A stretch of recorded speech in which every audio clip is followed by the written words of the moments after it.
Pemirsa, Perdana Menteri Inggris Sir Keir Starmer di luar dugaan ambil keputusan berani usai kena netizen Korea Selatan. Tindakan rasisme ke Indonesia dan Malaysia membuat Perdana Menteri Inggris langsung ambil keputusan cabut izin konser boyband. Girl band dari Korea Selatan, bahkan pemerintah Inggris sudah menarik peredaran drama Korea dan batalkan kerjasama. Pemerintah Inggris bahkan sudah buat pengumuman untuk mendeportasi seluruh warga Korea Selatan yang berada di Inggris. Di sisi lain, Kepala Polisi Ibu Kota Korea Selatan Seoul mengaku berhasil menangkap provokator dari Knets yang rasis ke Indonesia. Tapi anehnya, salah satu personel boyband Korea BTS bernama Jimin justru nggak terima timnya diboikot sampai menangis. Jimin mengatakan bahwa publik Indonesia dan Malaysia terlalu kejam ke Knets yang bikin BTS rugi ratusan miliar. Benarkah itu? I've decided to officially boycott concerts by South Korean boy and girl bands. We've kicked out BTS and Blackpink after ANETs made racist insults to the Indonesian and Malaysian public. We, along with 50 European countries, have agreed to kick out South Korean citizens. 인도네시아와 말레이시아를 모욕한 선동가들을 성공적으로 체포했습니다. 이들은 Knets라는 별명을 가진 한국인들입니다. 우리는 이들에게 종신형을 선고할 것입니다. 인도네시아와 말레이시아, 저희를 용서해주세요. 저희 BTS는 이런 식으로 보이콧당하고 싶지 않습니다. 유지된다면 어떻게 생활하고 활동할 수 있겠습니까? 부디 용서해주세요. I'm sorry Indonesia, I'm sorry Malaysia. 저 지민은 보이그룹 방탄소년단을 대표하여 진심으로 사과드립니다. Bisa makin tambah gemparkan Asia dan Eropa? Di luar dugaan, Perdana Menteri Inggris Sir Keir Starmer membuat pernyataan keras dengan mengambil keputusan batalkan izin konser K-pop dan tarik semua drama Korea di Inggris dan boikot seluruh produk Korea Selatan di Eropa, sampai muncul kabar Kepala Polisi Seoul Ibu Kota Korsel resmi menangkap provokator Knets dan ungkap satu rahasia besar. Tapi pernyataan menderita justru muncul dari personel boyband BTS Jimin ke publik Indonesia dan Malaysia. Wah, benarkah demikian? Yuk simak video ini sampai selesai ya guys. Sports Story Indonesia. Yuk buat kamu yang ngaku pecinta olahraga Indonesia, wajib banget buat subscribe channel ini dulu ya. Terima kasih ya guys. Dilansir dari situs web fiksi Garuda, tepat hari ini, dalam sebuah pernyataan keras yang mengejutkan dunia internasional, Perdana Menteri Inggris Sir Keir Starmer mengumumkan penghentian seluruh kerjasama budaya dengan Korea Selatan. Keputusan tersebut mencakup pembatalan seluruh konser boyband dan girl band Korea, penalikan seluruh tayangan drama Korea dari saluran televisi dan platform streaming, serta penghentian hubungan diplomatik terkait hiburan. Tindakan drastis ini diambil menyusul sebuah kontroversi besar yang melibatkan netizen Korea Selatan atau Knets dan netizen Asia Tenggara, termasuk Indonesia, Malaysia, Tiongkok, dan Filipina yang viral di media sosial dalam beberapa minggu terakhir. Sebagai negara yang memegang teguh prinsip-prinsip kesetaraan, penghormatan terhadap keragaman, dan semangat persatuan internasional, kami, pemerintah Inggris, tidak bisa lagi mendiamkan konflik yang terjadi dalam beberapa minggu terakhir antara Knets dan siblings yang telah berkembang menjadi perdebatan global. Tindakannya tidak hanya mencerminkan ketidakadilan terhadap komunitas Asia Tenggara, tetapi juga memperlihatkan sejauh mana digitalisasi dan jejaring sosial dapat memperburuk ketegangan antar negara, bahkan antar budaya, ujar Sir Keir Starmer. Dalam insiden yang bermula dari sebuah konser boyband Korea Selatan di Kuala Lumpur, Malaysia, pada Januari 2026, kami telah menyaksikan secara langsung bagaimana komentar-komentar yang merendahkan, rasis, dan intoleran bisa begitu cepat menyebar dan memicu kebencian antar negara. Komentar-komentar tersebut yang menghinakan fisik, warna kulit, dan bahkan kondisi sosial ekonomi masyarakat Asia Tenggara bukan hanya telah mencederai hubungan antara negara-negara ini, tetapi juga merusak semangat persatuan global yang selama ini kami jaga dengan baik, tambah Sir Keir Starmer dengan nada tegas. Sebagai negara yang berkomitmen terhadap perdamaian dan harmoni antar bangsa, kami, pemerintah Inggris, tidak dapat membiarkan tindakan seperti itu terus berlanjut. Oleh karena itu, setelah melakukan pertimbangan yang mendalam dan berkonsultasi dengan para pemimpin dunia, kami telah memutuskan untuk menghentikan seluruh kerjasama budaya kami dengan Korea Selatan, termasuk penghentian izin konser-konser boyband dan girl band Korea di tanah Inggris, serta penarikan seluruh tayangan drama Korea dari berbagai platform streaming dan televisi kami. Tambahnya, saya ingin menegaskan bahwa keputusan ini bukanlah bentuk dari kebencian terhadap rakyat Korea Selatan atau budaya mereka. Kami mengakui kontribusi besar yang telah diberikan oleh Korea Selatan dalam bidang budaya, hiburan, dan teknologi global. Namun, tindakan-tindakan yang merendahkan sesama manusia, khususnya yang ditujukan kepada masyarakat Asia Tenggara, tidak dapat diterima dalam masyarakat yang menjunjung tinggi nilai-nilai toleransi dan kesetaraan, ujarnya Sir Keir Rodney Starmer dengan mantap. Selama bertahun-tahun, negara-negara seperti Indonesia, Malaysia, Filipina, Tiongkok, dan negara-negara Asia Tenggara lainnya telah menjadi mitra penting kami dalam kerjasama internasional. Kami menghargai dan mengagumi keragaman budaya, kreativitas, dan kontribusi yang mereka berikan kepada dunia. Namun, insiden ini menunjukkan bahwa kita perlu lebih berhati-hati dan lebih sensitif terhadap perbedaan budaya, terutama dalam dunia maya yang sangat terhubung ini. Saya ingin menegaskan bahwa Inggris berdiri bersama Indonesia, Malaysia, Filipina, Tiongkok, dan seluruh negara Asia Tenggara dalam melawan diskriminasi, rasisme, dan segala bentuk penghinaan terhadap identitas suatu bangsa.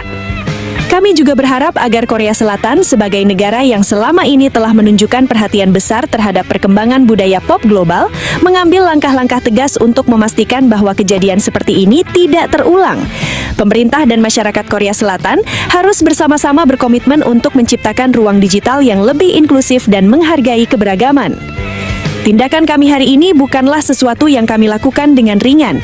Kami memahami bahwa keputusan ini memiliki dampak besar, tidak hanya pada hubungan diplomatik, tetapi juga pada para penggemar budaya Korea di seluruh dunia, termasuk Inggris. Namun, prinsip utama yang harus kami jaga adalah bahwa setiap individu, setiap komunitas, dan setiap negara harus diperlakukan dengan rasa hormat yang setara. Tutupnya. Sementara itu, di sisi lain, seiring dengan meningkatnya ketegangan antara netizen Korea Selatan, Kenneth, dan netizen Asia Tenggara, Siblings, Kepala Kepolisian Ibu Kota Seoul, Korea Selatan, secara resmi mengumumkan keberhasilan penangkapan sejumlah individu yang terlibat dalam penyebaran ujaran kebencian dan provokasi rasis terhadap masyarakat Indonesia dan Malaysia. Penangkapan ini dilakukan sebagai respons atas perseteruan yang meledak di dunia maya dan memicu perpecahan internasional setelah insiden konser boyband Korea di Kuala Lumpur, Malaysia pada Januari 2026. Dalam konferensi pers yang digelar pada 20 Februari 2026, Kepala Kepolisian Seoul, Jenderal Park Ji-hoon, mengungkapkan bahwa unit cybercrime Korea Selatan berhasil mengidentifikasi dan menangkap beberapa provokator yang aktif di platform media sosial, terutama di X, Twitter, dan berbagai forum digital lainnya. Provokator-provokator ini diketahui telah menyebarkan komentar-komentar yang merendahkan masyarakat Asia Tenggara, termasuk hinaan terhadap fisik, warna kulit, dan ekonomi Indonesia dan Malaysia.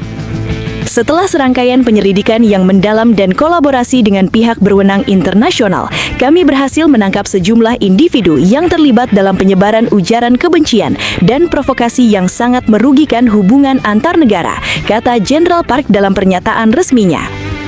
Tindakannya tidak hanya melanggar norma-norma sosial Korea Selatan, tetapi juga mencoreng citra bangsa di mata dunia internasional. Kepala Kepolisian Seoul menegaskan bahwa Korea Selatan tidak akan mentolerir tindakan rasisme dalam bentuk apapun, baik itu di dunia maya maupun di kehidupan nyata. Penyebaran ujaran kebencian di dunia maya bukan hanya masalah pribadi, tetapi juga sebuah isu yang dapat merusak hubungan internasional yang telah dibangun dengan susah payah. Korea Selatan berkomitmen untuk menjaga perdamaian dan keharmonisan tidak hanya di dalam negeri, tetapi juga dalam interaksi kami dengan negara-negara di Asia Tenggara dan seluruh dunia. Jenderal Park juga menambahkan bahwa meskipun beberapa individu tersebut mungkin hanya bertindak sebagai provokator digital, dampak dari tindakan mereka telah sangat besar, terutama dalam memicu kebencian antar negara dan memperburuk ketegangan yang sudah ada. Kami akan terus bekerja sama dengan pihak berwenang internasional, termasuk di Indonesia dan Malaysia, untuk memastikan bahwa para pelaku yang terlibat dalam penyebaran kebencian ini tidak lolos dari hukum. Selain penangkapan ini, kami juga akan memperkenalkan program edukasi kepada masyarakat Korea Selatan untuk meningkatkan kesadaran tentang pentingnya menghormati perbedaan budaya dan menjaga komunikasi yang positif di dunia maya, ujar Jenderal Park. Korea Selatan, sebagai negara yang selama ini dikenal dengan perkembangan budaya pop globalnya, harus bertanggung jawab untuk menciptakan lingkungan digital yang inklusif, di mana setiap orang dihargai dan dihormati.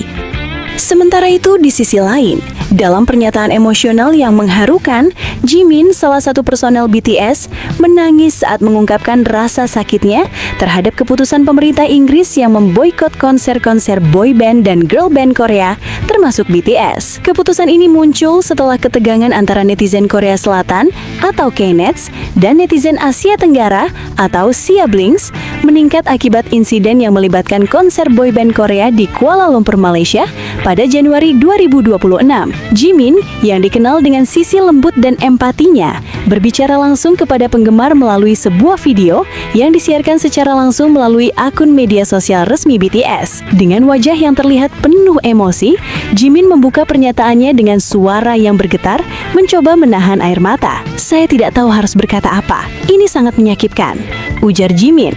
Suaranya hampir tak terdengar, sementara air mata mulai mengalir di pipinya. "Kami telah berusaha keras, bukan hanya untuk kami, tetapi untuk semua orang yang mendukung kami. Kami selalu ingin membawa kebahagiaan dan kedamaian. Tetapi, apa yang terjadi sekarang?" Jimin menahan tangisnya sejenak sebelum melanjutkan. "Kami tidak bisa menerima bahwa sekarang kami harus diboikot hanya karena tindakan yang tidak kami buat. Kami tidak pernah menginginkan konflik seperti ini. Semua yang kami lakukan adalah untuk membawa pesan damai, untuk menyebarkan kebahagiaan melalui musik kami." Di tengah perasaan kecewa yang mendalam, Jimin menyatakan bahwa ia merasa tidak adil jika seluruh industri hiburan Korea dan penggemar BTS harus menanggung akibat dari ketegangan yang dimulai di media sosial. Ia menyalahkan Indonesia dan Malaysia secara tidak langsung atas ketegangan yang akhirnya mengarah pada keputusan pemerintah Inggris untuk membatalkan konser-konser K-pop di negara tersebut. "Kenapa harus kami yang dipilih untuk dihukum? Kenapa BTS harus menanggung ini? Saya tahu ada penggemar kami di Indonesia dan Malaysia yang sangat mendukung kami, tetapi insiden ini tidak seharusnya mempengaruhi kami semua. Kami bukan bagian dari kebencian itu," ujar Jimin dengan suara yang terisak-isak. "Kami tidak ingin ada yang terluka, tapi sekarang kami merasa seperti kami yang disalahkan atas semua ini." Jimin terus melanjutkan, "Kami tidak bisa diam begitu saja. Kami merasa sangat tersakiti. Kami tidak hanya kecewa pada mereka yang membuat kerusuhan ini, tapi juga pada Indonesia dan Malaysia yang akhirnya jadi bagian dari konflik ini. Kalian tahu kami tidak ingin melihat BTS terpuruk, tapi ketegangan ini menghancurkan semuanya." Jimin mengungkapkan bahwa ia merasa sangat terhina oleh anggapan bahwa BTS dan seluruh komunitas K-pop dianggap sebagai pihak yang bertanggung jawab atas ketegangan tersebut. Dengan mata yang mulai berkaca-kaca, ia melanjutkan, "Kami tidak pernah menginginkan kebencian seperti ini. Kami hanya ingin musik kami menjadi jembatan antara hati manusia, tidak hanya di Korea, tetapi di seluruh dunia. Dan sekarang kami dipaksa untuk menghadapi kebencian ini. Itu sangat menyakitkan." Ia juga menekankan bahwa meskipun ia dan anggota BTS lainnya sangat menghargai penggemar di Indonesia dan Malaysia, ia merasa sangat solid untuk menerima keputusan boikot ini. "Kami tahu kalian mencintai kami, dan kami sangat mencintai kalian. Tapi kami merasa dikhianati. Kami merasa dibiarkan sendiri dalam ketegangan yang tidak pernah kami ciptakan." Meskipun perasaan kecewa dan terhina begitu mendalam, Jimin juga memberikan pesan kepada penggemar BTS di seluruh dunia, termasuk mereka yang berada di Indonesia dan Malaysia. "Kami tahu kalian ada di sini bersama kami. Kami tahu bahwa kalian adalah bagian dari perjalanan kami, dan kami sangat menghargai dukungan kalian. Tapi tolong, jangan biarkan kebencian ini merusak segalanya. Kami ingin kalian tahu bahwa kami tidak berbuat salah. Kami akan terus berjuang untuk kalian, meskipun kami merasa sangat sakit saat ini." Dengan suara yang semakin serak karena emosi, Jimin mengakhiri pernyataannya dengan kata-kata penuh harapan. "Kami akan terus bernyanyi, kami akan terus menyebarkan cinta, dan suatu hari kami berharap ini semua bisa selesai. Kami hanya ingin kedamaian. Terima kasih telah mendukung kami, meskipun kami merasa sangat terluka saat ini." Tapi tunggu, benarkah kabar tersebut? Simak hasil penelusuran admin di akhir video ini ya guys. Setelah ditelusuri oleh admin, berita pertama tadi hanya karangan ya guys. Tujuannya untuk edukasi penonton karena mulai marak berita karangan yang menyebar di YouTube. Penulis juga sudah memperingatkan agar hati-hati sebelum menyebarkan video ke temanmu yang suka K-pop.